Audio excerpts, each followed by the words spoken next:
Tu dis même que tu as eu des moments frissonnants avec Anthony Hopkins? Oui, ça, c'est vrai. C'était au Festival des films du monde. OK.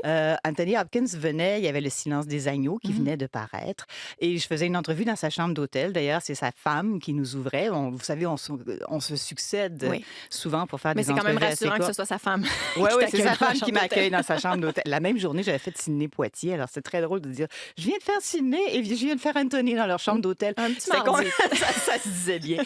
Sauf que, justement, Anthony Hopkins, et j'étais enceinte jusqu'aux oreilles. C'était vraiment, j'étais à la fin de Ouais. ma première grossesse. Et là, il m'accueille, il me demande, il me dit, vous pouvez m'appeler Tony.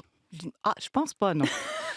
Anthony Hopkins, on dit pas Tony. On n'a pas envie de dire Tony.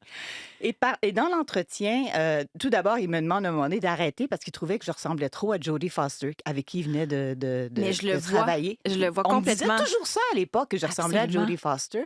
Et là, j'avais la personne qui venait de travailler avec lui, puis il disait, c'est trop bizarre, arrêtez votre enregistreuse, vous lui ressemblez, vous parlez comme elle et tout. Bon, d'accord.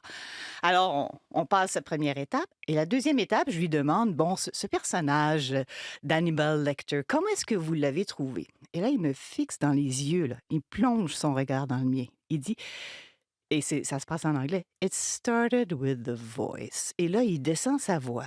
Et il commence à me parler en Hannibal Lecter.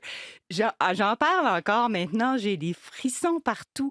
Alors, toute sa description de sa façon de décrire, d'entrer dans ce personnage-là, ça s'est passé dans son regard et dans sa voix. Je tenais mon micro et je tremblais, j'avais peur qu'il me mange.